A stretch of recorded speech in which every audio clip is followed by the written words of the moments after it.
What's good, everybody? This is your boy Jagging off the Go to Jags YouTube. 904 at Bold City, Duval. We in the fucking building yet again. Okay, so legal tampering has started, and the Jaguars added a few free agents today. Now, I'm going to say this. It was acceptable, but it could have and probably should have been a lot better. I mean, a lot can happen between now and two days. It's still some names out there. You know, Kenny Galladay's still there. Curtis Samuel's still there. Hunter Henry's still there. And those are... I'd like to get at least one of those guys, and then that'd be pretty lit. But some of these signings today were pretty good. Some of them were meh. So one was completely unacceptable. So let's get, without further ado, I'll go down the list and I'll tell you how I feel about each one of them. All right, so we got Robertson Harris from the Chicago Bears. Now, I'll be completely honest with you. When this first happened, I didn't know who the fuck this guy even was. Like, I had no clue. Like, I had to go and do digging. But from what I found, his numbers, yeah, they're kind of overwhelming. But what I've read up on him is he's one of those guys that, like, is in a 3-4 defense, which we're switching to, that, you know, frees up pass rushers and doesn't really show up on the stat sheet all that much. And I did watch a couple highlights of him, and he looked pretty good. Like, he's 6'7", he's an impressive looking guy. So, this is one of those things that could work out. He probably could have a lot better of a career here, but the overall perception of him from Bears fans and their media, they seem to really like this guy. So, I don't know. I mean, it's not breaking the bank or anything. Just hopefully this guy does pretty good here. Next up, we got Jamal Agnew, who played receiver, cornerback, but he's primarily a kick returner for the Detroit Lions.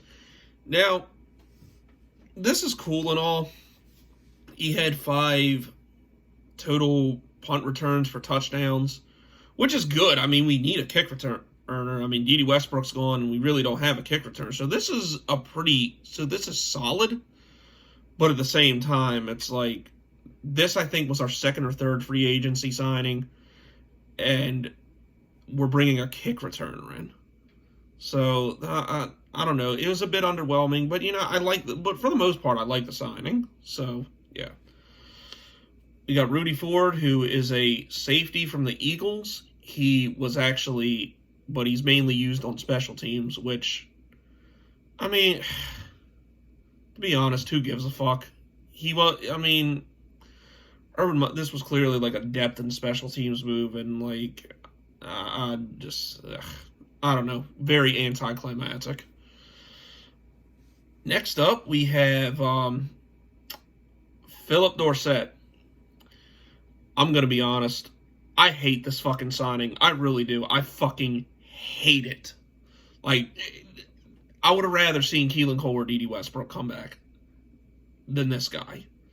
Like, I never got the height with him when he was drafted. I know he's fast, but what good is being fast when you can't catch the fucking ball? Which is something Philip Dorsett honestly sucks at.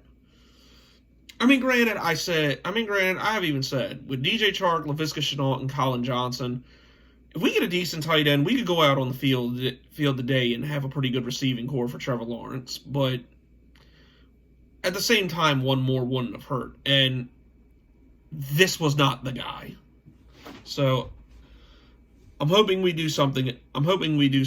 But it's just extremely underwhelming. Like that signing sucks, honestly. Next we have Carlos Hyde.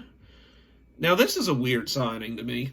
Like, I don't think it's a bad signing. Like, we needed a number 2 running back, and, we needed someone with a little bit more power around the goal line, because, James Robinson's on the smaller side, even though he's a every down back. But, it's good. But, he's a good guy to spell with, and I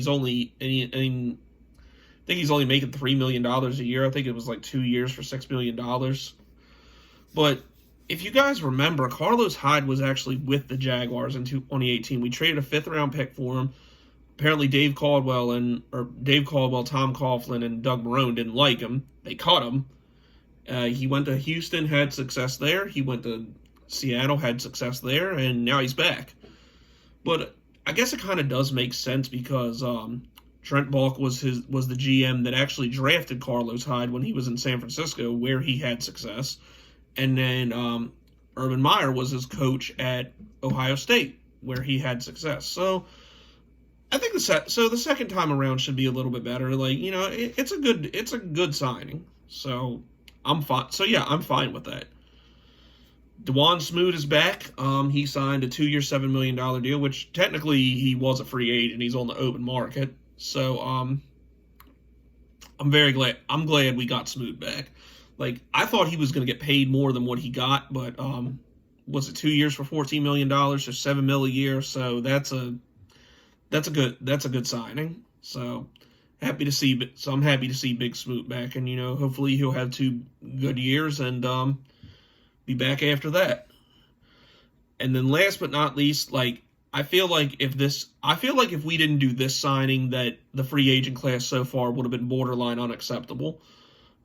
Rayshawn Jenkins, the safety from the Chargers.